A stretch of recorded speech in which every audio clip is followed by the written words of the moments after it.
Okay. I know.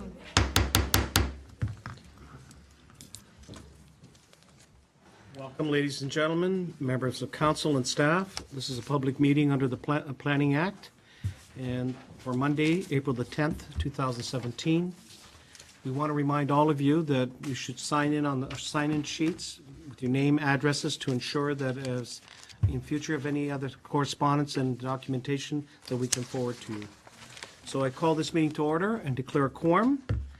Second item, as I need the adoption of the agenda, I need a mover to adopt the agenda. So moved. So moved, Councillor Ribbiak, thank you so much. And we don't need a second, right? All right. Item 3, disclosure of pecuniary interest and the general nature thereof. Anyone?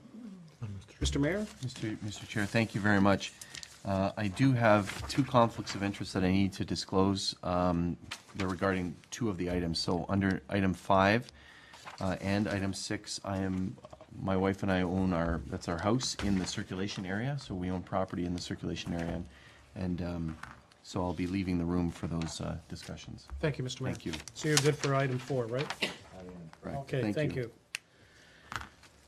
All right, first item on the agenda is an application for 1732 Queen Street. And I'll start with just the notice of requirements.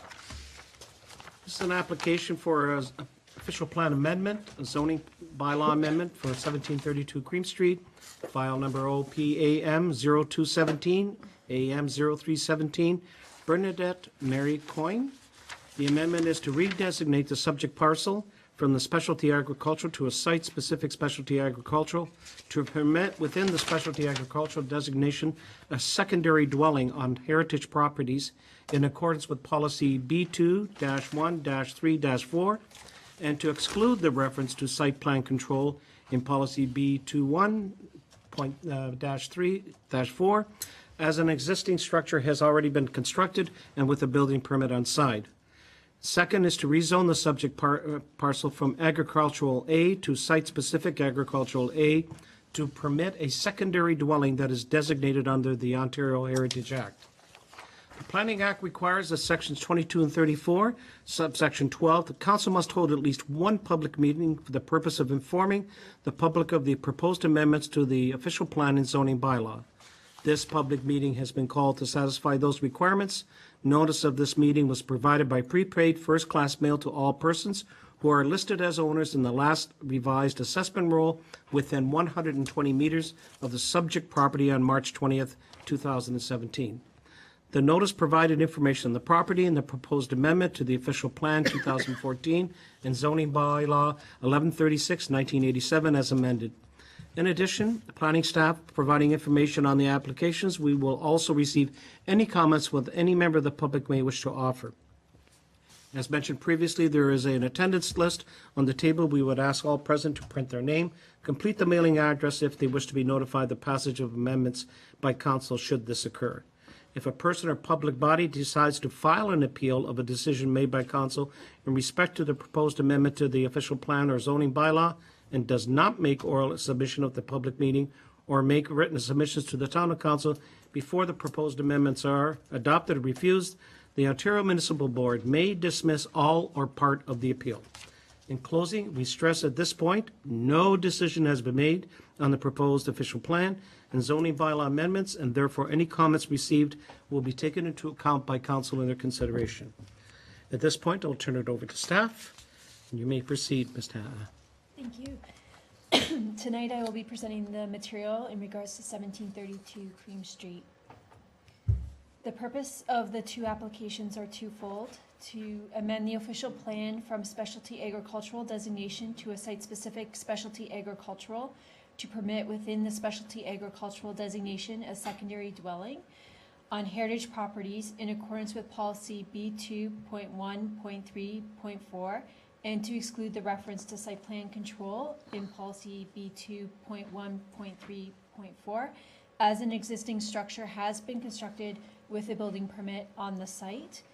And the purpose of the zoning bylaw amendment is to amend the zoning from agricultural to a site-specific agricultural to permit a secondary dwelling unit that is designated under the Ontario Heritage Act. The parcel itself is irregular in shape. At the north portion of the property is the designated comfort maple tree. In the center amongst the forest is the designated home, commonly called the comfort home.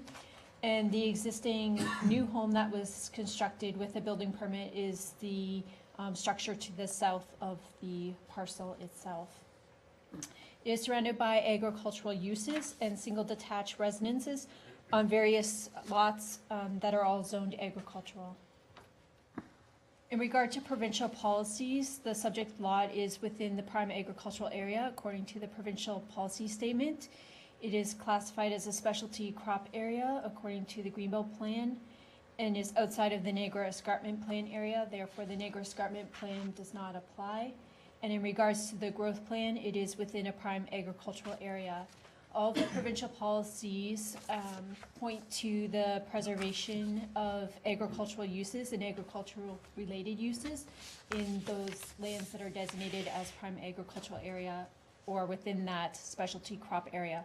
The policies also contain policies that support the preservation and conservation of heritage-built structures.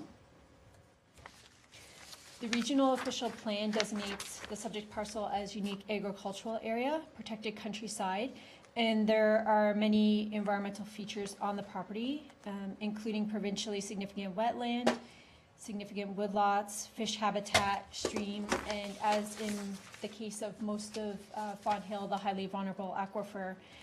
As there is no development being proposed for this site, the environmental features, while significant, are not impacted by the proposed applications. In regards to the town's official plan, the subject parcel is designated as specialty agricultural. Permitted uses include agricultural uses, wineries, single detached dwellings, bed and breakfast establishments, home occupations, and home industries. And again, there are several environmental features on the property. Environmental Protection 3, in which areas permitted uses include forest, fish, and wildlife management uses, conservation projects, and small-scale recreational uses. There's the wooded areas, the PSW wetland, which is provincially significant wetland, the stream, and again, the highly vulnerable aquifer. The proposed official plan amendment that I stated at the beginning was to amend the official plan from specialty agricultural to a site-specific specialty agricultural, and that would be to permit secondary dwelling of a heritage property that has been designated under the Ontario Heritage Act, and also to exclude the reference to site plan control as an existing structure has been built on the property with a building permit.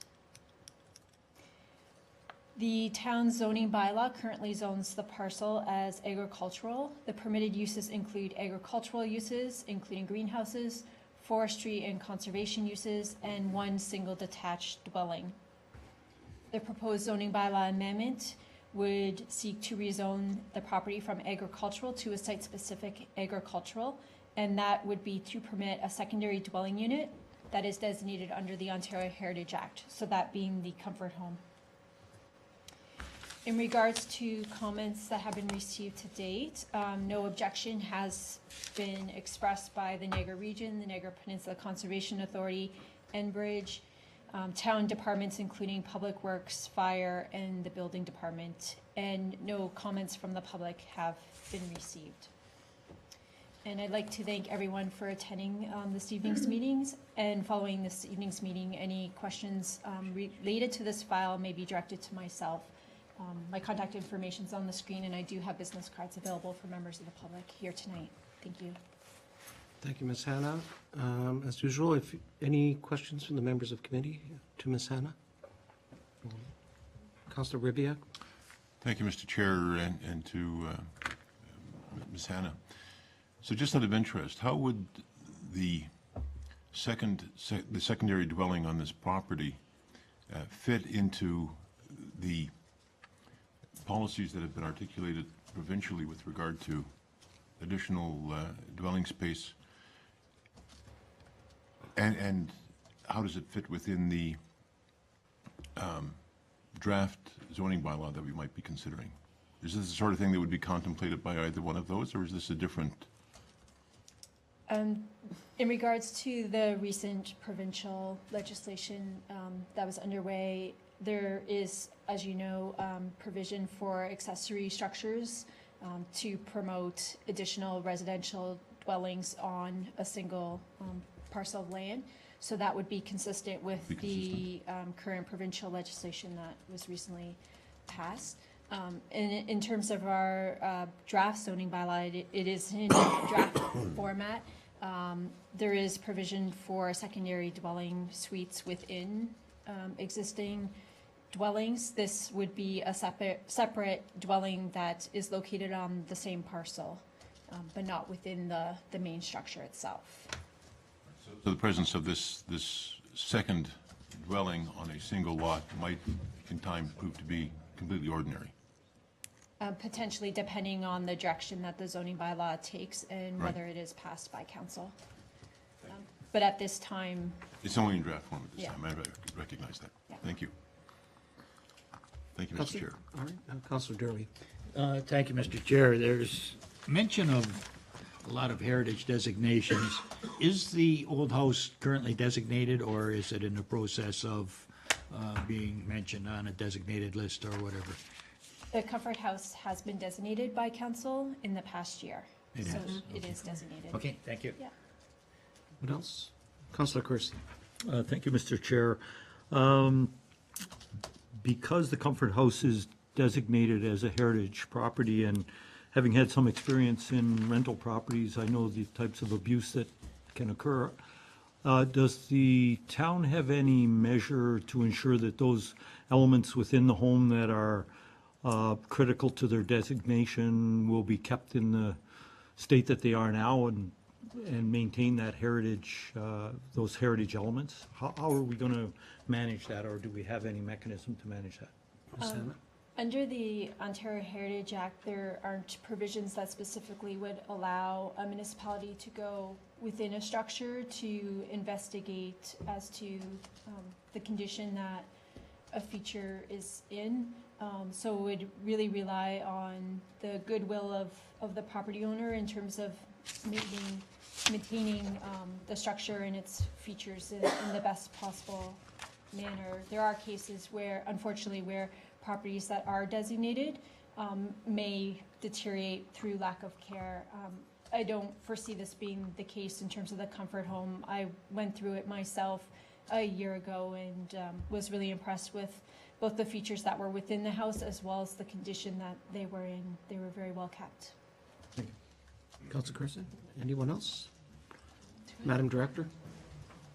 Mr. Chair, through you, just to that point, any request to alter that home and change any of the features that make that home worthy of its designation would require approval of council as well, under the Ontario Heritage Act. Thank you, Madam Director. Any additional comments? Seeing none, I will now move on to, do you have another presentation? I don't think, I'll move on to the applicant's presentation. Please state your name, address, and Good evening. My name is Sarah Premi. I'm a partner with Sullivan Mahoney. I am the solicitor to the applicants. The applicants, the Coins, are with me this evening. And also with me is a young lady, Ms. Katie Young, who is a Brock intern that Mr. Richardson and I take for a term every year. So I'd like to welcome her. I think this is her first exposure to municipal public meetings. Ms. Hanna did an excellent job in outlining the application, so I'm just going to make a very few comments. I was speaking to my client and to Ms. Hanna just before the meeting tonight, and there was a really neat article in the Toronto Star on the 19th of March that spoke to the issue of the Comfort Maple. And I know everybody on this council and in this room is very familiar with the significance of the Comfort Maple. There were some really neat facts in that article, including that the tree is some 500 years old and about the size of it and the significance in our community. This application that we are bringing to you tonight is really to facilitate the long-term care of this home. You'll know that originally there was an intention to have this be an accessory dwelling, but you'll see from Ms. Hannah's planning report that that is not going to help us in terms of keeping the building the way it needs to be kept. So that is what we're looking for tonight, is to allow this to be kept as a residence to ensure its long-term survival. And the councillor asked a very interesting question about long-term planning in the communities in Ontario to deal with urban boundary constraints and what have you, and I think that this is something we'll see more in the future.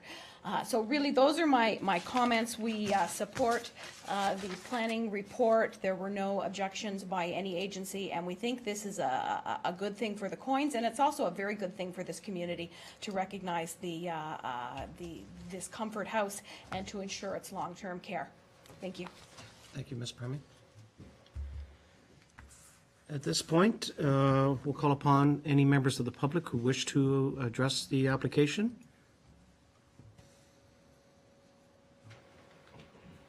I'll do like The Price is Right, going once. Oh, we got one. Please, come on. Come on down. Come on down. I'm not sure of your sound system. It doesn't seem to carry the Can't- voices very well. However, my Could you name come is- forward and give us your name and address? Yes, okay. My name is Lisa. How are you? And I live next to the Right. house in question. And we are wondering, would this application then be applicable, say, if we wanted to divide or put another dwelling or one or two, whatever, on our property, would this then be allowed for us as well?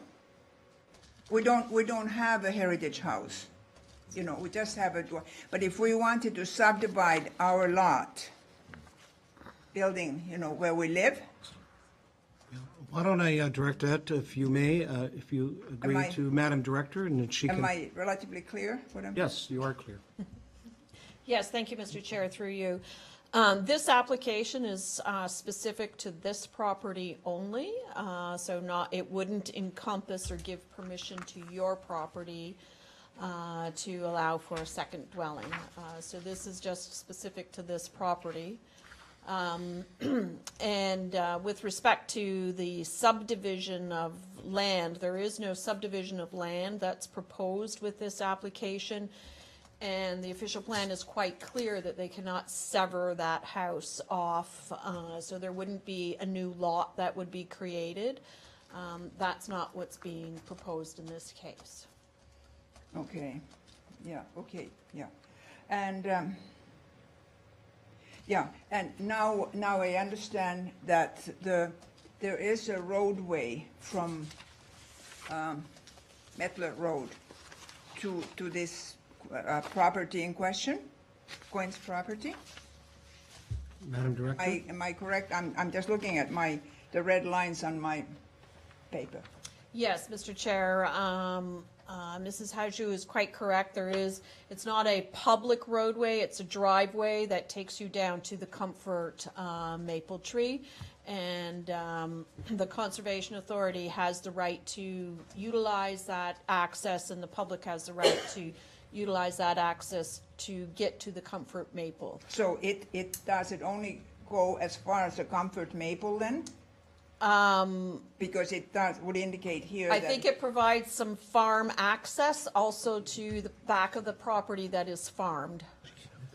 Oh, I see. So it has. But it's not a public road for, for everyday driving on. It's just for access to the Comfort Maple specifically, and to the back of the property for the agricultural farm.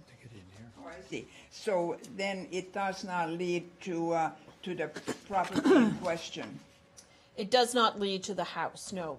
or to the property in question. It is part of the property. That driveway is part of the property. It belongs to the Coins. It's part of the property. Yeah, this is what I was wondering. So the roadway or driveway, or whatever you wish to call it, so that would then be from property, Coins property to Mettler. So it's a access road? Okay, so would that not indicate, or could it indicate that this Coins property would have two entrances or two accesses anyway? So it could be developed, not saying that they will develop it, but it could be. Mr. Chair, through you, no, the policies in our official plan, as well as the regional official plan and the Greenbelt plan, would prohibit development on this. The only development that can be allowed on those lands would be agricultural uses or uses related to agriculture. There is no plan to develop that property. Could it not be, amendment be applied? Or could it not be in the future? I can't speak to any application in the No, but future. could it? Anyone can make an application, but it wouldn't comply with regional or provincial policies, and so it's unlikely that that application would get approved. Mm-hmm. But then on the other hand, we are circumventing the policy here because we are allowing two residences on this property. So it can be applied or circumvented.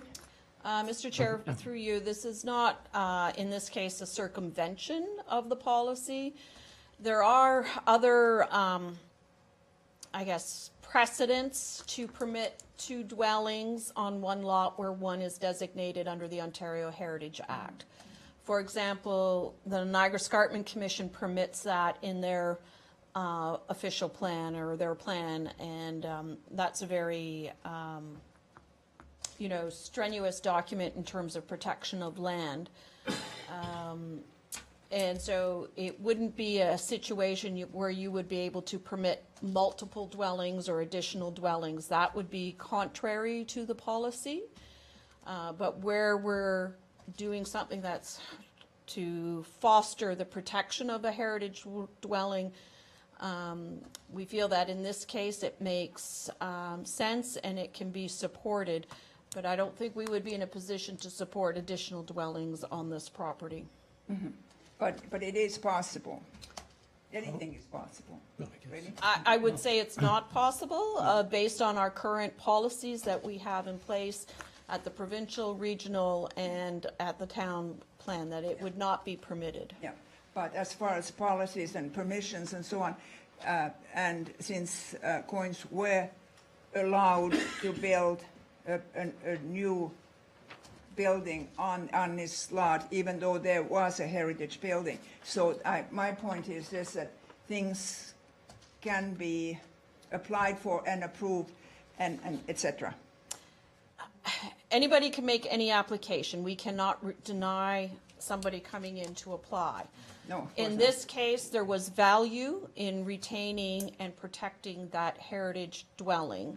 And so the Coins Yeah. went through the process to get that property designated under the Ontario Heritage Act. And so they did that process to designate it, to ensure its long-term protection. And as a result, through various other approvals that they got through their building permit process, they were allowed to build that second dwelling, knowing that the dwelling was going to be protected. It wouldn't be something that we would allow without special circumstances such as this. Yeah, as far as, we've lived there since 1990, and I always understood that it was a heritage building, and I certainly would now want it to be, made vacant or stripped of the washroom and the kitchen and so on, because, how long is an empty building going to stand? Now, another question, just a wee one. The roadway from Mettler to the back of the building, was that a special, how was that, Um, not allowed, but, Yeah, Mr. Chair, through you, I don't believe the road from Mettler goes to the dwelling. no, but to the edge of the property in question. It goes to the comfort maple tree, Only? and it goes to the back of the property for agricultural use, so that farm equipment can access the back of the property. So, and did you say that's a public, that's No, not a public? it's not a public road, it's So a is it- private driveway. Would you know who owns it, if it's a private? The Coins own it. Oh, I see, so did they purchase it, or how was it? It's part, Because I always thought that it was public. It's not public, the public has the right to use it to get to the comfort maple, but that's the limitation of the public use. It's only a driveway to allow for the public to come to the comfort maple tree. so- It's not a road, it's not a road that's owned by the town, it's a driveway. Okay, because I know that the farmers who are nursery, Peters, I believe, isn't their name, that they are using those lands and they are using, but of course, for their farming. For the farm For purpose, the, yes. for the greenhouse business, or the tree business, or whatever they're running.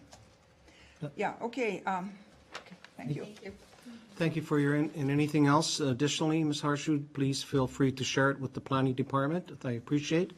Please come forward.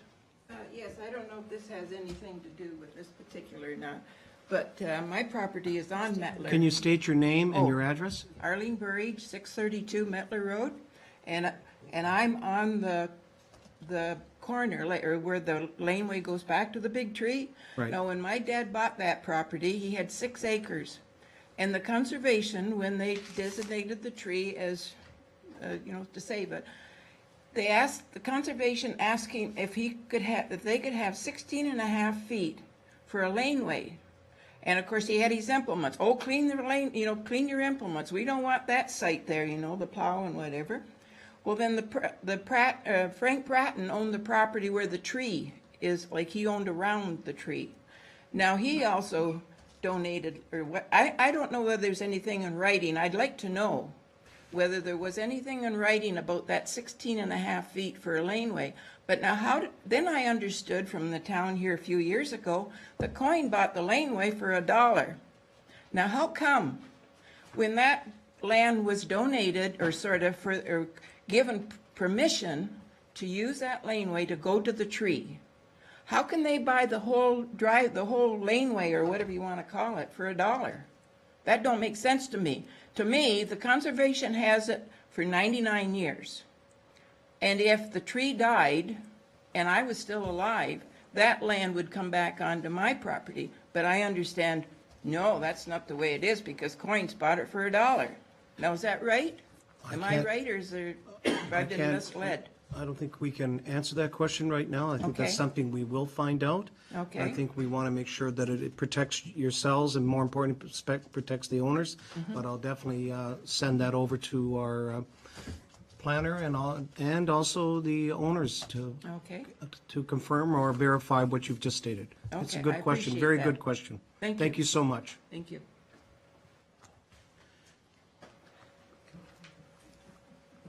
Please come forward.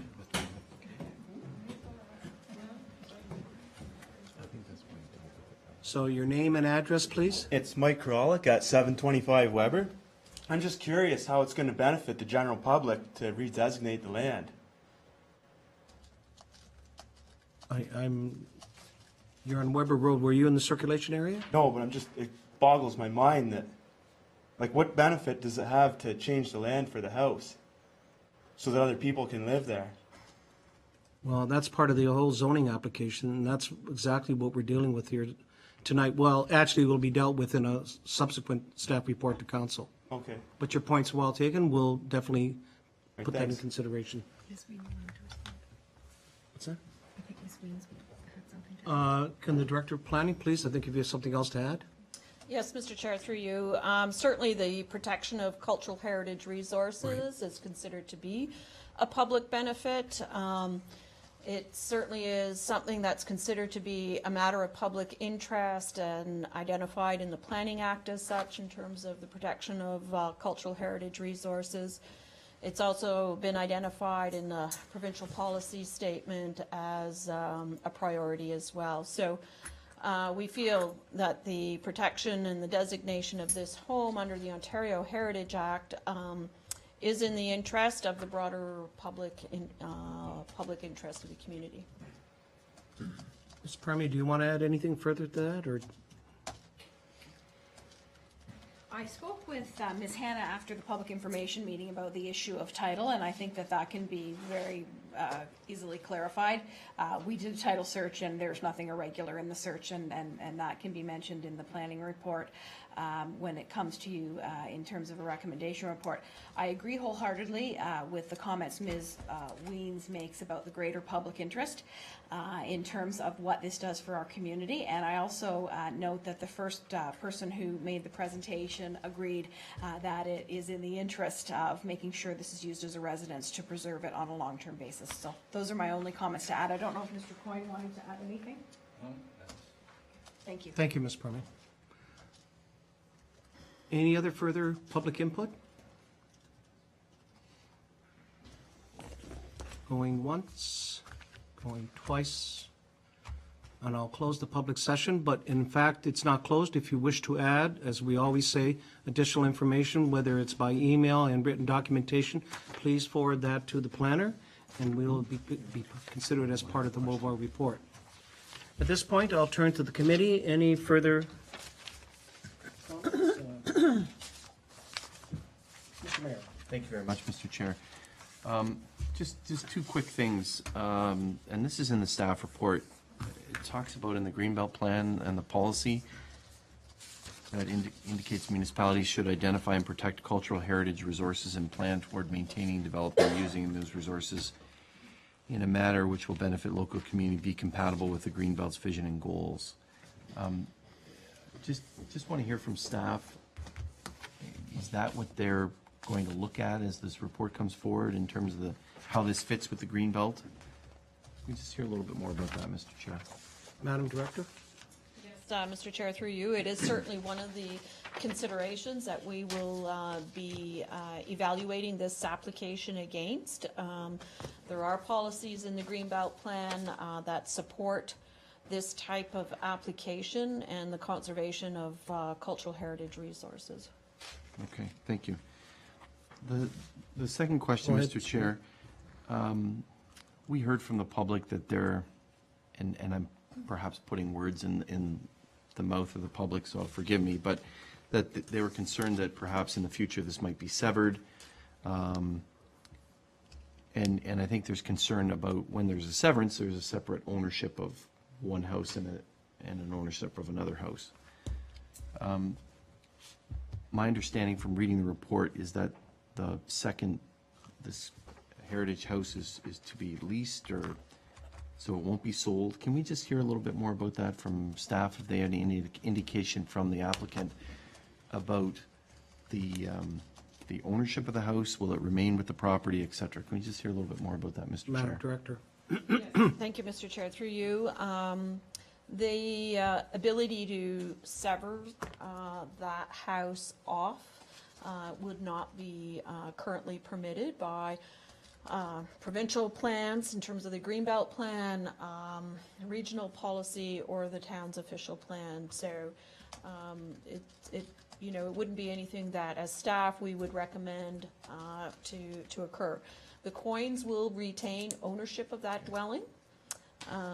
And if they rent it out, they'll be allowed to do that. As Ms. Hannah indicated, the dwelling is in very reasonable condition and shape, and is certainly habitable and can be rented out. Okay, thank you. That helps. Thank you, Mr. Chair. Okay. Councillor Junkin? It does raise perhaps an interesting question, that if someone on whatever, 10 acres of land, maybe 15 acres of land, and they have an old house, they're living in it, what would stop them from getting that house heritage, designated a heritage structure, and then, it would be a different step than what was taken here. Okay, I've got a heritage structure, and now I want to build a house. how would you explain to them that that can't, because this is basically what did happen here. They built a house, and then they had it declared heritage. So what if someone did it the opposite and said, oh, listen, I got this old house, and they went through the steps, and we declared that house a heritage house, and I realized they'd never be able to sever it, but then all of a sudden, they applied for a building permit because they didn't want to live in their heritage house. How would we handle something like that? Madam Director? So, Mr. Chair, through you, again, we would go through that process of evaluating whether or not that dwelling is, meets the criteria to be designated, and we would bring a report forward to council. And council would make a decision as to whether or not that dwelling is worthy of designation. Certainly, there are a number of dwellings in Pelham that are and would meet the criteria that we would use to evaluate a cultural heritage resource. And then if they wanted to put a second dwelling on it, and it is in the specialty agricultural area, currently our official plan does not permit that, so they would have to go through an official plan amendment process similar to what the Coins are doing this evening to permit it, as well as a zoning bylaw amendment. So that they'd be faced with the same process that the Coins have gone through. Okay, thank you. Councilor Durley? Thank you, Mr. Chair. Speculation is very interesting at times. However, we're dealing with one particular situation in this, and this being the Coins and what's before us. So I think that although it may be interesting to think in the future, what we need to do is deal with the issue that is before us today, and I think that is where we should keep our focus. Thank you. Okay, thank you. Councilor Kersey? Thank you, Mr. Chair. Councilors, very often when we look at heritage buildings and the issue comes before us, we are dealing with owners who don't want the designation. They push back and they argue against it. And consequently, we very often lose our heritage. And we're seeing it right across the province. In fact, councilors, we're seeing it across our country. And here we have an individual or individuals who recognize the value of this home to our culture and to our heritage, and have spent some considerable money and time and effort to preserve that and bring it forward in a very organized manner. They've bent over backwards to meet all of the compliance that they needed to with reference to all the acts that we live by. And I'm quite aghast that we get pushback on this, that they could have taken the easy way out and said, okay, we want to bulldoze this, and we're going to build a new home. But they didn't. And they came forward and got a development permit, got permission to build the secondary home with the view that the comfort home would in fact become a shed. And then there was an acknowledgement or a recognition that by having it a shed and taking out the living accommodations, such as a kitchen and a bathroom, they wouldn't have to heat it. They wouldn't heat it. And so the heritage aspect of the home could very well fall into significant disrepair, negating the value of keeping the building in at all. And now they've come forward and spending more money to come forward and bring forward official plan amendment and a rezoning to bring their plan into compliance, such that they can keep heat in the building, they could put it to some useful use, and preserve the heritage aspects of these buildings. I see no downside to this whatsoever. And yes, we may need to make sure that the neighbors are protected. We need to make sure that the ownership is correct. But having said all that, if I'm presuming that all the the I's have been dotted and the T's have been crossed, given the thoroughness of the Coins application. I see no downside to this, Mr. Chair, and I look forward to the report coming forward, but I'll certainly be supporting anything that we see. Thank you. Thank you. Members of the committee, anything further? Hearing none. I will now read the resolution that the Committee of the Whole received this Department of Community Planning and Development report for information as it pertains to applications file number OPAM 02-17 and AM 03-017 regarding 1732 Cream Street and that committee direct planning staff to prepare the recommendation report on this topic for the committee's consideration, and that committee direct planning staff to proceed with initiating the process to repeal the bylaw number 3605, 2015, and to remove from title the development agreement. This resolution was moved by Councillor Durley. Any comments further? All in favor? Passed. Thank you. That ends this particular session for the planning report dealing with that, and we'll now move on to our next item.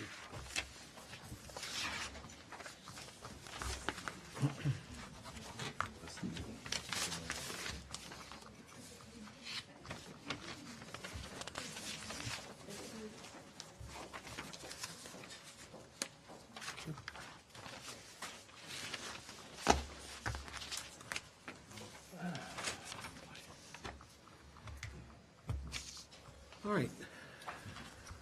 Madam Planner, and again, I remind all those in the public, as usual, that you leave us your information, your contact information, to ensure that if there's any further documentation or input, that we can share it with you and vice versa. All right, this is a zoning application for an amendment for 1050 Church Street. File number AM 0507-17, trustees of the Fenwick United Church. This amendment is to allow for the rezoning of the subject parcel from institutional to site-specific residential village number 1, and to permit an existing residential dwelling as a standalone use not associated with the existing Fenwick United Church, and that the zoning bylaw amendment is required to permit the severance of the dwelling from the church property. As usual, the Planning Act requires under Section 3412 that the council must hold at least one public meeting for the purpose of informing the public of the proposed amendment to the zoning bylaw. This public meeting has been called to satisfy those requirements. Notice of this meeting was provided by first-class mail to all persons who are listed within 120 meters of the property on March 20th. This notice provided information on the property, the proposed amendment to the zoning bylaw 1136/87 has been amended. In addition, the planning staff provided information on the application. We will also receive any comments which any member of the public may wish to offer. You mentioned there's an attendance list, I'm not going to reiterate. Please let us know of your contact information. If a person or public body decides to file an appeal on the decision made by council with respect to the proposed amendment to the zoning bylaw and does not make oral submission at the public meeting or make written submissions to the town of Pelham before the proposed amendment is adopted or refused, the Ontario Municipal Board may dismiss all or part of the appeal. In closing, we stress at this point no decision has been made on the proposed zoning bylaw amendment, and therefore any comments received will be taken into account by council in their consideration. Madam Planner? Tonight I'll be presenting the public meeting information for 1050 Church Street. The purpose of the zoning bylaw amendment is to amend the zoning from institutional to a site-specific residential village 1.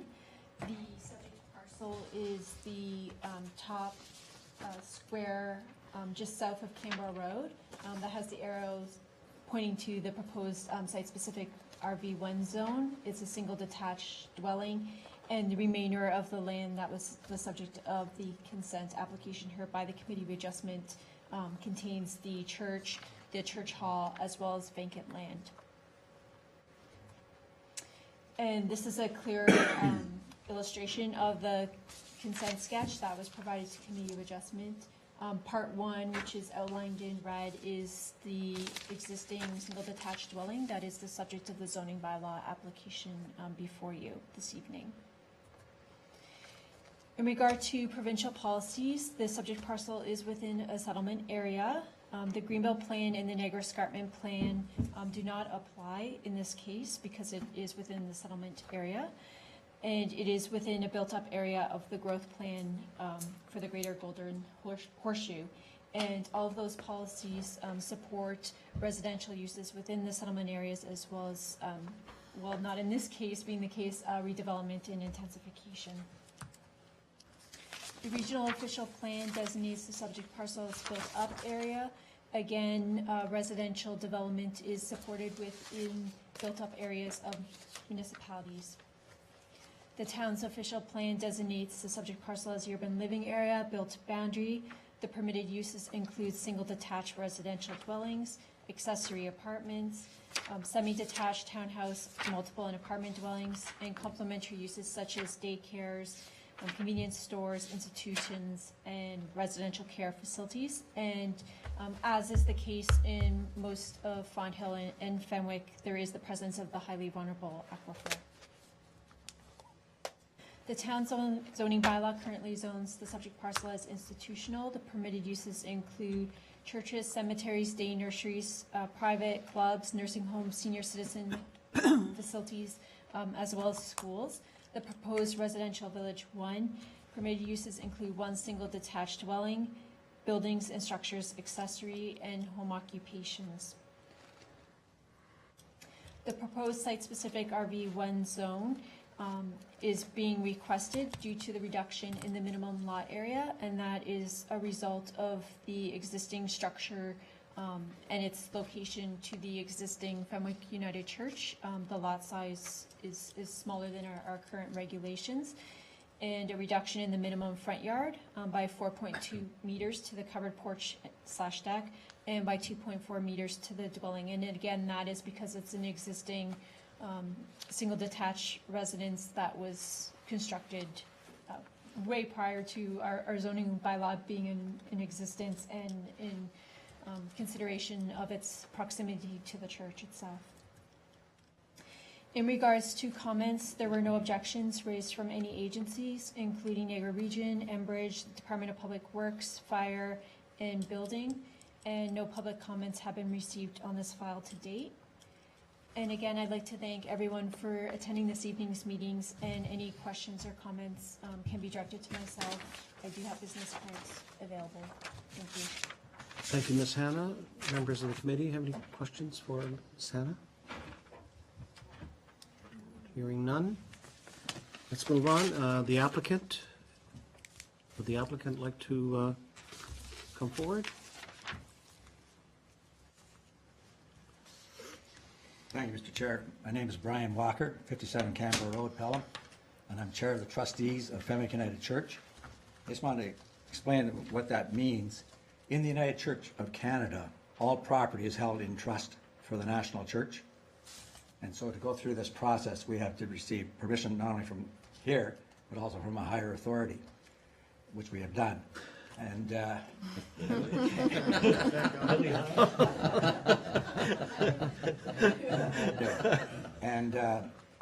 process has unfolded very well. I'd really like to express my appreciation to Julie Hannah for keeping me on track with the necessities of this application. There comes a time in the life of a congregation when it gets smaller in numbers and older in age that you have to focus on what you think your mission is within the community. In the case of Fenwick United Church, being a landlord didn't make the list. And that's why we're at the stage now where we're applying for this rezoning, and ultimately we'd like to dispose of the property. But even then, if we do, the funds that are obtained are held in trust by a higher body again. So it's not a thing where we're just trying to get money to keep the church going. That's outside of our control. So I don't think there's any other comments I have to make. I'm quite willing to answer any questions from people. Members of the committee, anything to Mr. Walker? Councilor Dury. Thank you, Mr. Chair. Through you, has this or is this property now being used by a member of the clergy for the church as a residence? No, we haven't had a member of the clergy living there since 1974. You still living there? No. We've been fortunate, Mr. Gurley, in that we've had a tenant there for almost 20 years. And she had announced to us at the end of December that she's moving out of province at the end of April. Okay. The reason I asked that is because there in the Assessment Act, there is a provision if in fact the clergy uses it as a manservant residence, that there is a reduction that can be applied, and in fact if that does apply, it shouldn't apply if in fact it it's going to take a different use, and that's just a question. So thank you very much. Thank you very much, Councilor Durley. And a response? Anybody else? Hearing none, thank you very much, Mr. Walker. Thank you, Mr. And I Pat. appreciate it. Public input. Anyone here would like to address this particular amendment? proposed amendment application. Hearing going once, going twice, 3 times, and I will now close the public input session. Any further comments from committee? Hearing none, I will now move to the resolution, moved by Councillor Ribbiak, that the Committee of the Whole receive this Department of Community Planning and Development report for information as it pertains to file number AM 05-17 regarding 1050 Church Street, and that the committee direct planning staff to prepare the recommendation report on this topic for committee's consideration. Any comments further? All in favor? Carried unanimous. Thank you so much. And that ends this particular presentation for 1050 Church Street. Again, we remind individuals out in the public, if there's any further comments, they can be directed to the planning staff. Thank you.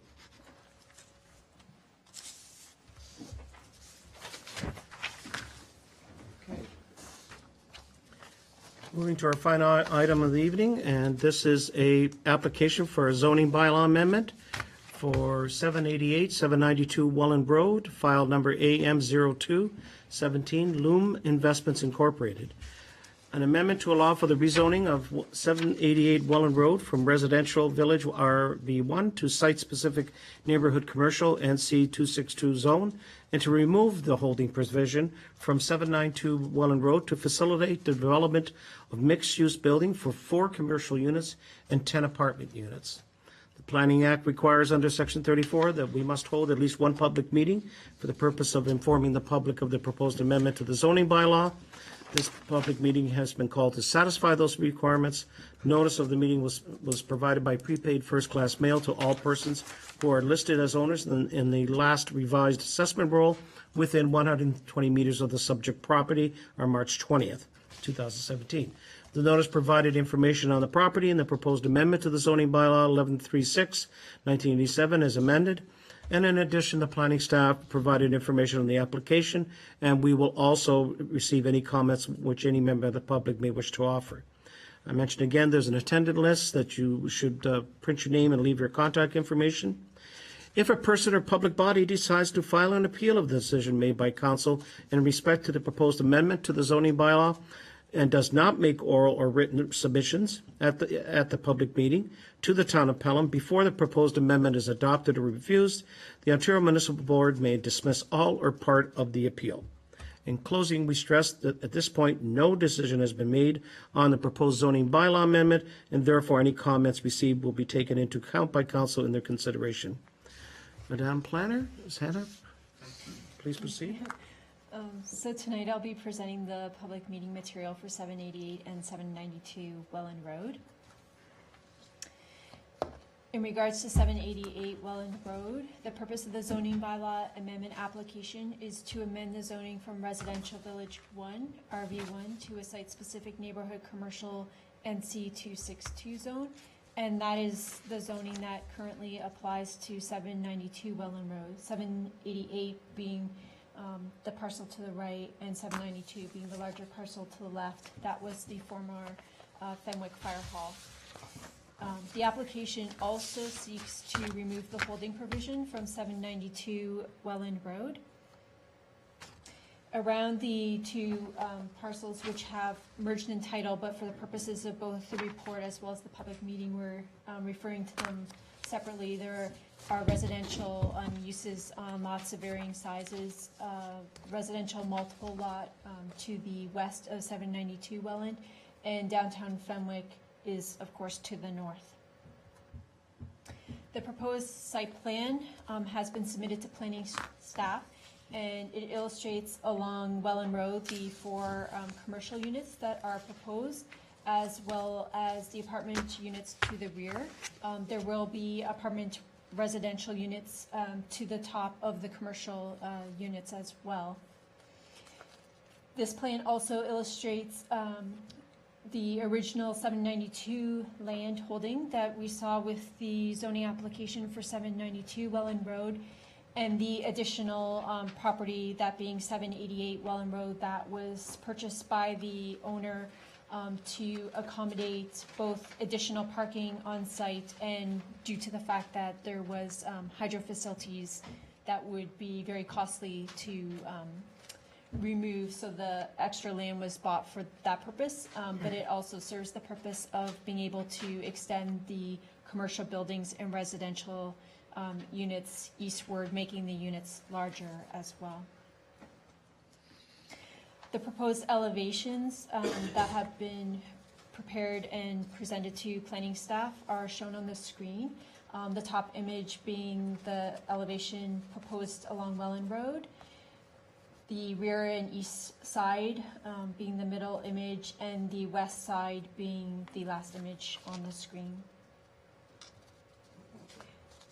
In regards to provincial policies, the subject parcels are within a settlement area. The Greenbelt Plan and the Niagara Escarpment Plan do not apply with this application, and it is within a built area of the growth plan. The settlement areas are areas where built structures are encouraged to be constructed, as well as redevelopment and intensification. The site being a prime example of both the redevelopment and intensification of a land parcel within the village of Fenwick. The regional official plan designates the subject parcel as built-up area. And again, the built-up area is to be the focus of development, and its vitality and regeneration is promoted by the regional official plan policies.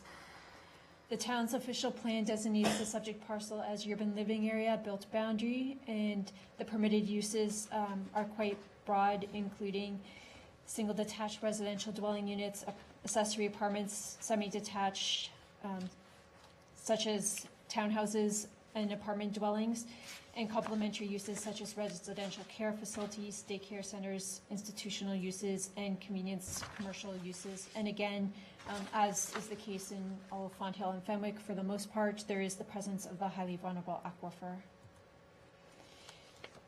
The town zoning bylaw currently zones 788 Welland Road as residential village 1, and that is due to a single detached residence being longly present on the property. The permitted uses include one single detached dwelling, buildings and structures accessory, as well as home occupation. It is proposed that this parcel be rezoned to what is the zoning for 792 Welland Road, and that's the neighborhood commercial 262. The permitted uses within that include banks, barber shops, beauty salons, businesses and professional offices, convenience retail stores, parking, restaurants, studios, agencies and salons, building and structures that are accessory, and dwelling units above the ground floor and at grade at the side and the rear yards. There are several proposed changes to the neighborhood commercial zone with the purchase of the additional land holdings. The parking standards can be reverted to what the current town standards are, and those are provided for you on the screen. The applicant is requesting that there not be a loading space provided for on site. There is a reduction in the planting strip adjacent to the restaurant patio of approximately 0.5 meters, and planning staff are working with the applicant in ensuring that through site plan that appropriate plantings are provided for at that corner, as well as the provision of a privacy fence. And the request also is seeking increased permitted yard encroachments for apartment patios. In regards to comments from agencies, the Niagara region provides no objection.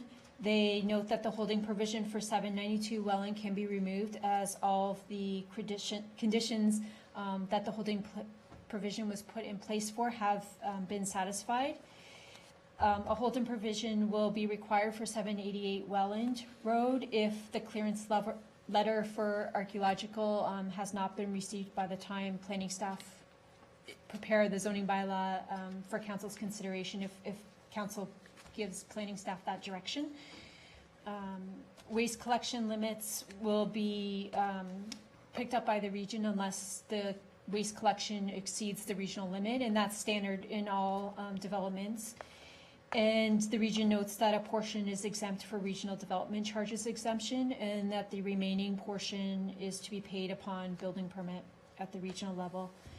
Enbridge and Bell provide no objection. The Department of Public Works commented both on the zoning bylaw amendment application as well as the site plan application, which was submitted at the same time. And they have indicated that an alternative outlet must be sourced for drainage, that Public Works does not support a dedicated loading space in the right-of-way, that adequate building setback is required from the foundation from municipal infrastructure, and a functional service brief is requested.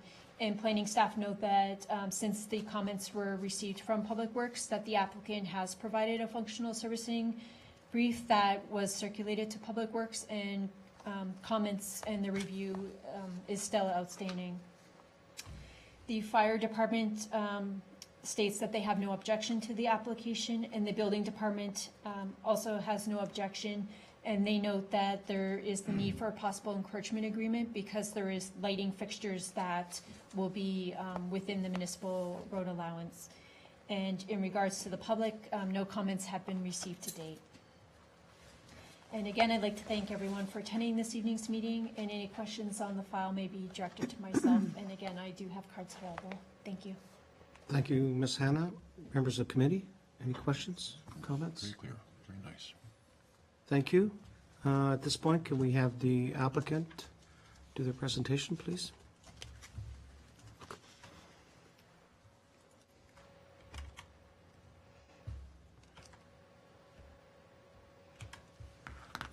You just enter the arrow keys. Good evening, everyone. My name's Ken Gagnon of Upper Canada Consultants. And also with me is Todd Barber of Forest Creations, and Rob Lucetta, who's the owner of Lume Constructions, Inc., which is a division of Lucetta Homes. And also, if necessary, Jason Schooley of Upper Canada is also here should we have any concerns or questions about detailed engineering or servicing matters. As pointed out, the proposal, the fire hall at 792 Welland Road was purchased for redevelopment and was rezoned. And the two provisions to clear the holding provision are archaeological clearance and the environmental site assessment. Both those matters have been addressed. The permitted uses are a variety of commercial uses and residential uses above. There's some special zoning provisions, and these aren't intended to be an attempt to overdevelop the site, but when you have an existing building on a site, quite often when you rezone it, you have to address special setbacks and whatever to allow that existing building to be used differently. And it also assists in providing a proper design of development. So the applicants entered into a detailed site planning process and the study of the design, and that was the original plan from the original application. That's utilizing the existing fire hall building with those 3 commercial units across the front. When adding the additional site, the new lot 16 meters by 50 meters plus or minus, we're going to merge the properties, remove the old dwelling, improve the building design and architectural harmony of the site. We create a better driveway access, which is a little farther away from the intersection. Creates additional parking spaces in the rear yard. It's going to help us improve the landscaping and buffering along the property boundaries, and generally it produces a more desirable design of development, which is why we're applying to rezone the site. And there's the property as previously pointed out. And there again is the new site plan. It allows the building to be extended a little bit along the Welland Road frontage, and it also creates a little nicer parking design in the back, and it also enhances and provides more landscaping for the residential occupants that will be renting the units. There's the original site plan again, and you can see the difference when you add the second property. Just makes everything a little freer and easier and more comfortable. So the development details, there's 4,400 square feet of commercial space, 10 apartment units, 4 above the commercial space, 6 units in the older building. We've got 14 parking spaces set aside for the commercial use, which is 1 space per 30 meters squared, which is very typical standard of the day. And especially in a downtown area, that's really a nice feature to have parking on your own site rather than utilizing municipal parking around the streets. We've got 15 parking spaces set aside for 10 apartment units, so we got 1 space per unit plus a couple of guest spots. Total spaces required under those types of standards are 29, and we've got 3 extra, which will also accommodate if there's different types of tenants within the commercial units. We've got some extra space to provide for the different types of tenants. There's the criteria. Basically, the building's going to cover 30% of the property. The paved area is 39%, and about 23% of landscaped area. We had a traffic engineer from the BA group study the site with us.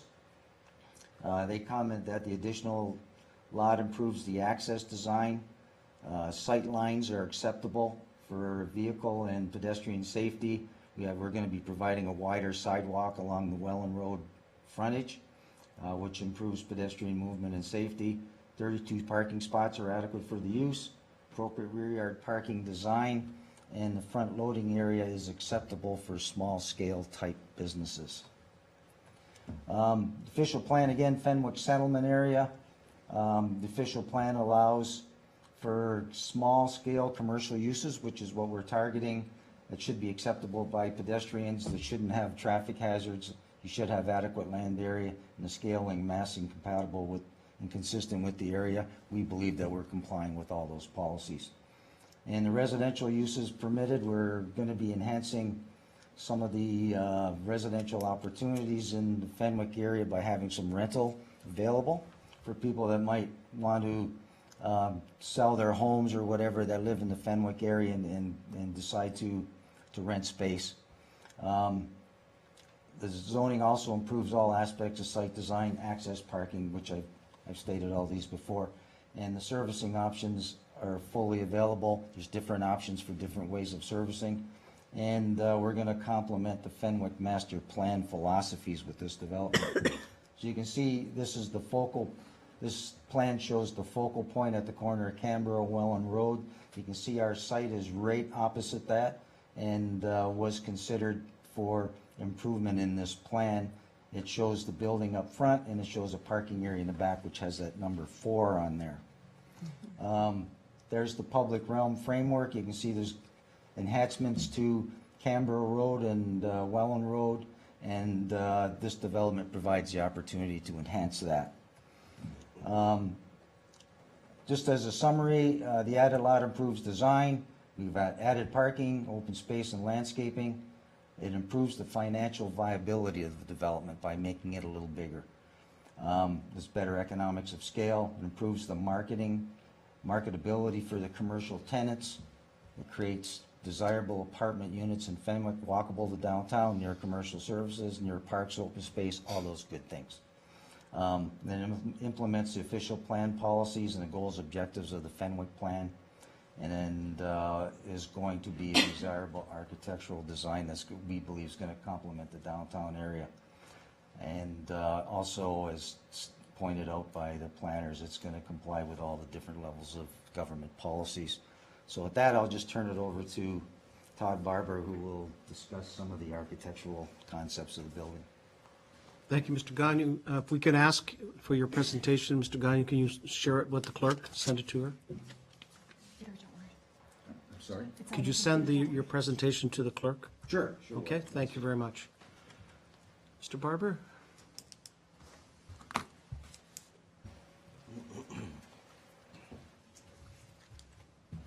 Committee.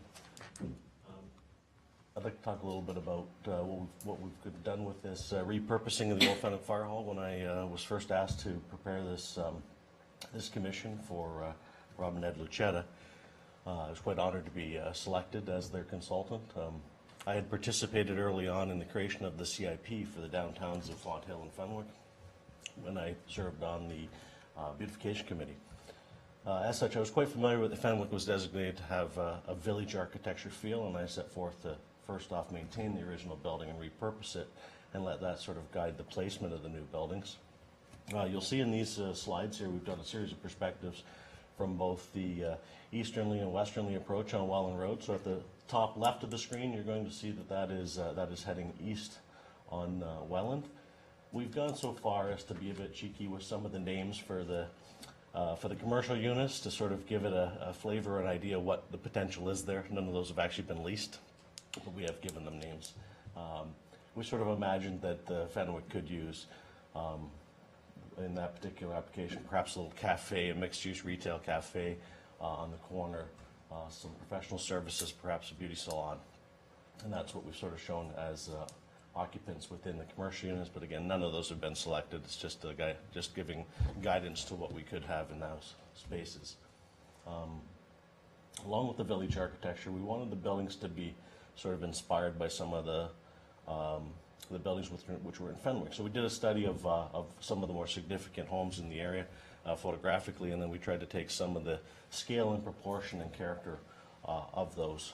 Most of those were residential. The downtown buildings within Fenwick, most of them have been converted residential dwellings, and so we took those as well as some of the significant estate residential that run up Maple and down Church Street as influential buildings to the character of this assembly. We did make it look like, we wanted to make it look as if the buildings had been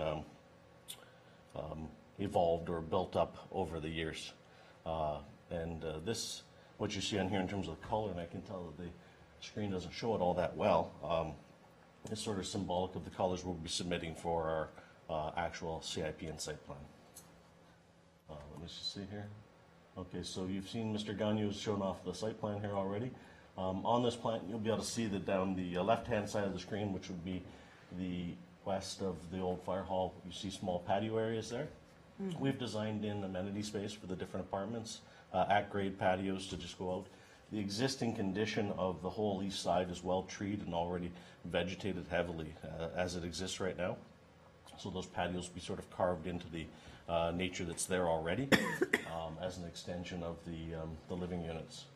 We've also introduced some patio out onto the south side, at the rear of the property. There's quite a grade change in that area, so we have a fairly small patio, about 6 feet wide, to be able to step out, have a cafe table, that sort of idea, a small outdoor space. And then we also, when designing the parking lot and the buffering from the parking lot, we had created entrances into the ground floor units that would be have large amount of landscape and be somewhat set back from the parking lot. We know it's unusual to have an at-grade condition for residential, and so we wanted to make sure that it was well buffered from the parking area. So you can see those symbols, those tree symbols that represent the trees, set within a large massive landscape, and then basically extended paths up to the doorways.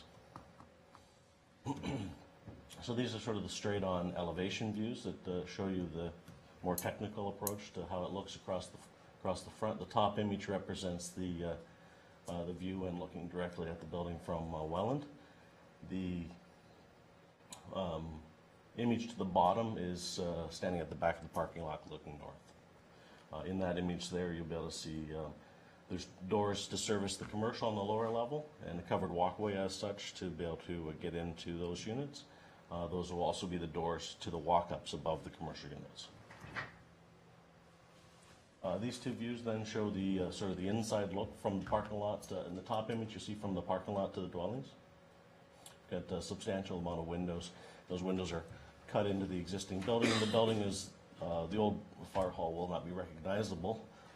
It's actually just a fairly simple block building at this point, but it'll have a new roof to give it some character and new lease on life. And then on the patio side or the west side, there'll be new terrace doors cut in to lead out to the garden areas.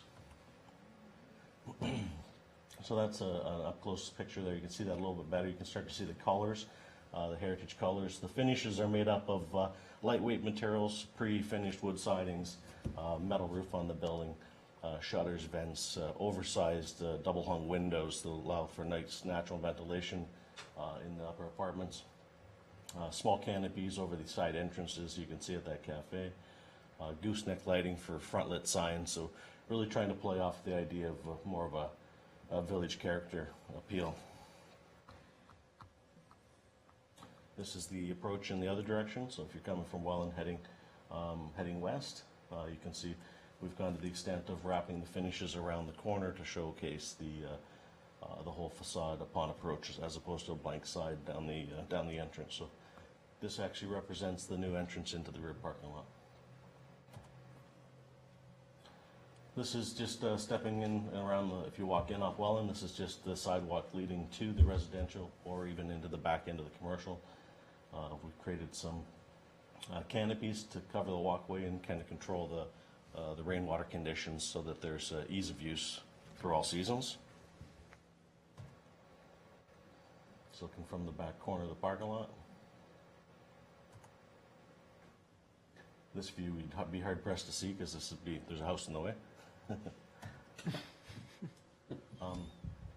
This view here is similar to the other ones I showed you, but in the next slide I'll show you why.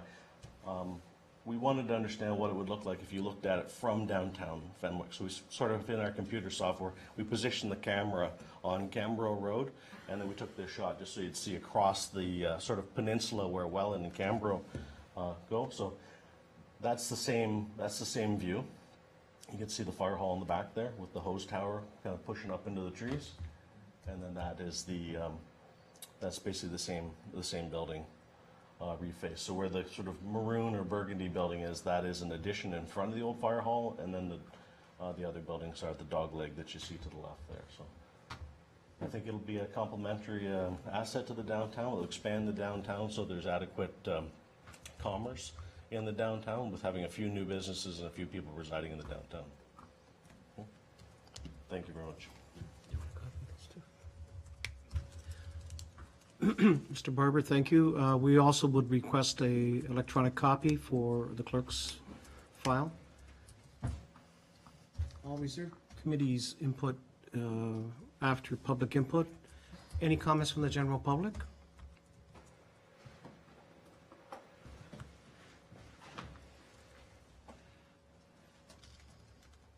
Thank you, Council. Mr. Chair, my name is Marcel Morn.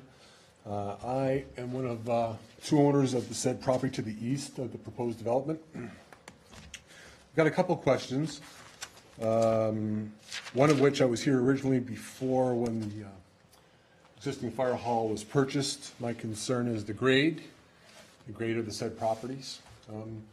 We have, the property I own is 786, like I said, east of the proposed development. And my property has a storm drain just immediately east. The property to the east of me was just recently purchased and built, beautiful home on it. All the water from Baxter Lane, right now from the Fenwick Fire Hall, the existing hall, some of the water from Welland Road that comes back towards the village comes to that particular storm drain. It comes into the property just to the east of mine.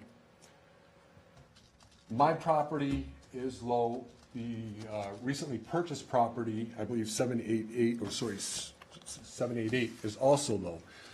It's on a slight grade or level, if you will, and there's a tile there that takes care of a lot of the water there. The years that the town has spent piling snow in what was once a vacant lot would take its due course, melt, come across the tree line, the pines, through my backyard, through Mr. Flinthoff's backyard, behind the fire hall. And that water goes into the east arm of the Swayze drain. Right. So my question is, what type of guarantees are we going to receive that that water is not going to be disturbed? Because that grade is extremely low. It's a beautiful development, but the way I know the property is that if we're going to propose any type of parking there, unless we're going to see cars parked at approximately a 40-degree angle, I don't get it. What are we going to do with the water? Because the water cuts just through the middle of that property before it ducts just behind the fire hall. So I'd be interested to know what our plan is for the water, because it is going to go into a municipal drain. It is actually, although technically, according to the map on the internet, it's not the east arm of the Swayze drain, but it has access, and that's what I pay $1,000 a year for. The municipal drain, the east arm of the Swayze drain. So I'd like to know what we're going to do about the water coming through the village, down Baxter Lane, both ways from Cambro on Welland Road, through my new neighbor's property to the east, through my backyard, and onto the drain. That's what I'd like to know. Only because water is a big issue in our little town. Anyone? Madam Director, or the applicant as well, if both of you could address that? Yeah, Mr. Chair, I think the engineer who's doing the site servicing for this application is probably the best to answer this question. Mr. Schooley or Mr. Gagne? I'll start, and then Jason can correct me. The property is under site plan control because it's a commercial use. And that means that the developer has to enter into a site plan agreement with the municipality. And those site plans and the site plan agreement drawings include a site servicing plan and a grading plan. And in that process, we have to assure that we don't disturb or block anybody's drainage. So I understand their property is draining in a southwest direction, sort of across the back corner of this site. Actually, more through the middle of the property than the Okay. southwest. All right. So in that case, we have to assure that when we design the site servicing and the grading plan for it, that we have to accommodate that drainage. We can't block it off or have him have to go around. So it'll have to come through our site, and there's ways of designing that through culverts and drainage systems. Through culverts, I really don't know how you can do, first of all, that's municipal water attached to a municipal drain, so I don't think you can just push it through a culvert. You've got to allow some sort of grading there to maintain that waterway. That water comes and goes depending on storm flooding issues and whether else is part and privy to the town. For those of us that live in the town, know what type of water we can attest to. Again, it's not a problem if it's a little rain, it's not a problem if it's a melt. But if we get heavy rain, you're not pushing any water through a culvert. What would it take but a mere instant of twigs or sticks or rubble or whatever you want to plug a drain, and that water would be back in my basement as fast as lickety split. Okay. One of the other aspects of the site servicing plans and the grading plan is that the post-development runoff cannot exceed the pre-development runoff. And there's ways of doing that by way of stormwater management on the site. And I'm sure that Mr. Schooley's probably chomping at the bit to answer some of those questions about how that stormwater is going to go around or through the site. Mr. Schooley? Jason Schooley of Canada Consultants.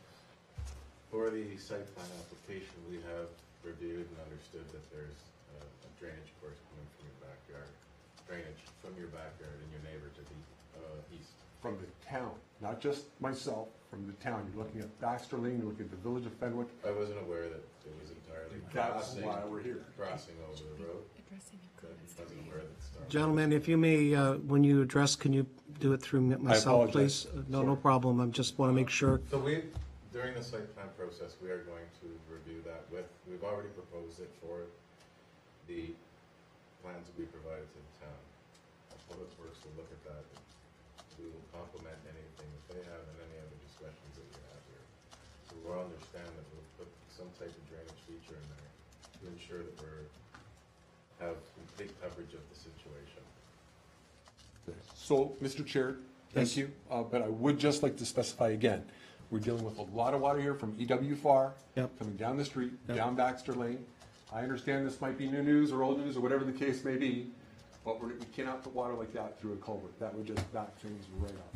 So, whatever we're gonna do here, fine, but I just wanna bring it to everybody's attention, because I'm the last one that doesn't show up again one day and say, I told you so, what are we gonna do? Thank you all for your time. I hear Thank you. sir. Thank you. And we'll ask them to definitely take that into consideration, some of the other additional challenges that we have raised. Thank you very much. Appreciate it. Thank you. Any other comments from the public? Yeah, Barry Robbins, I live at 781 Wallen Road. Mr. And I'm Robbins? across the road and down on the corner of Baxter from the old fire hall. And my problem is water, storm sewer. The storm sewer is just west of my driveway on Wallen Road, and it goes under the road onto where the new house is built. Right. Now, the grading with the new house there has backed up that storm sewer. When I first moved into my house, we had no sewers. We just had water. And my sump pump would run constantly. I went through 3 sump pumps in the first 6 months I lived there. Then we got sewers. That problem went away. Since the house across the road was built this year, My sump pump now runs for 10 minutes, shuts off for 5, runs for 10, shuts off for 5. That's just one house stopping, changing the drainage situation. Now you change 2 more lots down the street, I think it's gonna be a big problem. Especially going back to the Baxter Gardens problem. We mentioned then that with that being, we have to get rid of the water in the village of Fenwick somewhere. Because the storm sewers aren't doing it, and we can't depend on the town works department looking after it, because I'm the one that cleans the storm sewers. Because they're never out to do it. And if I don't do it, the water goes in my basement. Thank you, Mr. Robbins. I think, again, as part of the previous presentation, that'll be the challenge that'll be faced by the developers and the town in managing that water. I appreciate that. Anything else that, if you wish to add, please do.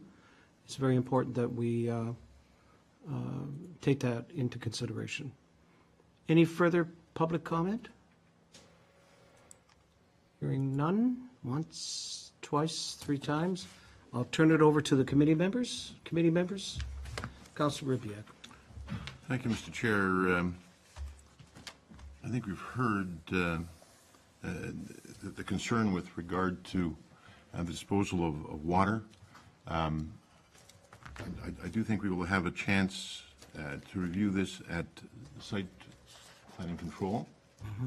And I think that we should make a point of ensuring that we understand not only, I guess, how this site will be designed to ensure that the post-development watershed is the same as pre-development. But I think we should be looking at the question around the adequacy of the storm sewers generally, and taking a kind of a wider perspective of how the water in the town is managed. So I'm going to be looking for that design, that engineering, that resolution when it gets to that stage. I think we all should. Thank you, Councilor Ribbiak. Anyone else? Councilor Junkin? Yes, through you, Mr. Chair. I noticed during the presentation that the Director of Public Works objected to one aspect of your drainage plan, and I just wondered if you could enlighten this council as to what that objection was and have you addressed it? Councilor Junkin, are you through me to either the Director of Planning or the applicant? I guess whoever feels they're most qualified. There was an objection noted. I think, Ms. Hannah, you did say that, but if you want to elaborate, and we'll let the applicant elaborate as well. Mr. Chair, through you, the applicant was proposing to have the stormwater drainage of the site release at the rear of the property through a existing channel that is on the adjacent lands to the south. Our Public Works staff have reviewed that, and they identified a concern with that. They don't feel very comfortable about that proposal, so they have provided those comments back to the consultants. The consultants are, my understanding is they've submitted a revised engineering a brief and provided some additional information with respect to the stormwater management. That's currently being reviewed by our Public Works staff. There are existing storm sewers kind of at the corner of Welland and Canberra Road, and that is something that our staff, our Public Works staff, suggested that the applicants investigate in terms of perhaps outletting the storm water from this site into that sewer. So a final kind of solution is, I guess, hasn't yet been determined. It's something that is still being discussed and looked at and evaluated. Anyone else? The applicant? And then second time. Yes, if I can just maybe add and elaborate on that a little bit. When we submit the functional servicing report with the planning applications as we have here, that's normally like the first attempt to look at the design. It's a suggestion by our engineering company. And what normally happens is that gets reviewed by local engineering staff. They will make comments. Sometimes they say, we don't like that road, we don't like this design, consider something else, and then we would submit a revised alternative, which you will again have another chance to look at. And of course, the site plan agreement process must assure that the engineering department's completely happy with the design before the site plan agreement gets finalized. Thank you, Mr. Gagnon. Additional comment from the public? Yeah, thank you, Mr. Chair. Just one final comment regarding the director's comment about the two storm sewers. I just wanted to mention that I'm familiar with both the one at the corner of 788 as well as 792. That one has issues with snow plowing. That one has issues just with salt, sand, everything else. Plugs up very quickly, very rapidly. So if that's part of the water plan, if you will, just add a little bit of concern that we pay attention to how that all works out, because that one plugs up very quickly. And in fairness to the town staff, they can't be psychic. They can't see which drains are filling up fastest. So just like to make that Thank you. point. That's Thank you. taken into consideration. Any further comments from the committee? Councillor Junkin. Yeah, so if I could just get back to the Director of Planning, please.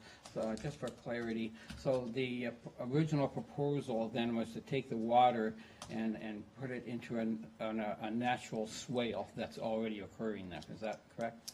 That's correct, Mr. Chair, through you. The lands do currently naturally drain that way to the south, and that's what the proposal was recommending, was to continue to use how the lands are naturally draining. And then one more question. By all means. And this swale that is, of course, on private property to the south of the development. Yes, it is, and that was the concern that our Public Works Department had, because it is a private swale. There is no easement over that in terms of any long-term maintenance or protection of that swale. Great, thank you very much. Thank you, Councillor. Any further comments? Councillor Ribbiak. Thank you, Mr. Chair. I recall from the last time that we had discussed this proposal in an earlier version. Some of the public at that time were concerned about presence of balconies and people looking over fences and that sort of thing. But I think I know, maybe for clarity, somebody can confirm that in fact the 6 units going to the south in that project are single-story. They seem to have a high roof, but it's a high roof and not a 2-story structure. That all the patios are at grade level. The applicant, Mr. Barber, or the Director of Planning? It doesn't matter. Yeah, I can speak to you, Mr. Chair. The new higher roof is a solution to the dilapidated flat roof that's on the existing fire hall. They are single-story ground floor units only. Good. Thank you. I think that was an important change. Yeah, I remember that. Any further comments from the committee? Hearing none. Move to the resolution. Moved by Councillor Ribbiak that the Committee of Whole receives this Department of Community Planning and Development report for information as it pertains to application file number AM0217 regarding 788-792 Welland Road, and the committee direct planning staff to prepare the recommendation report on this topic for committee's consideration. Any further comment? Hearing none. All in favor? Carried. Thank you, ladies and gentlemen. That concludes our 3 presentations tonight. Can someone go get the mayor? He's in his room, Julie. Dedication or what?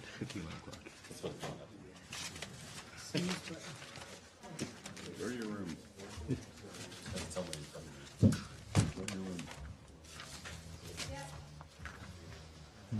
What do the names say? I can't read them. I didn't Names. Well, I can't even read it.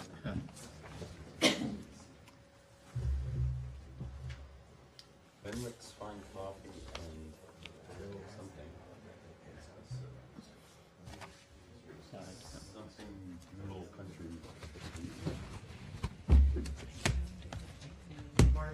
medical marijuana right in there. No, liver. There we go, ground floor.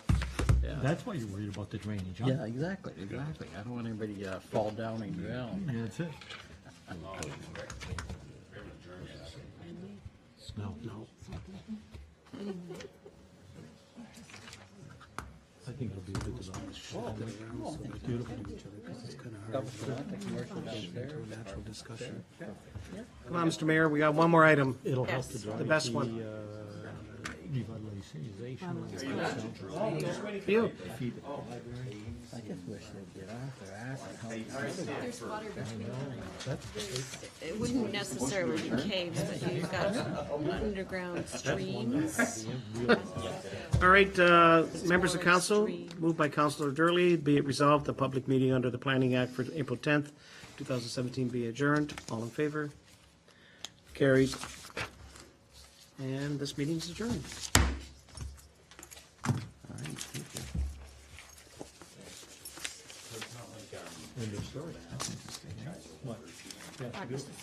Unless you hit a really good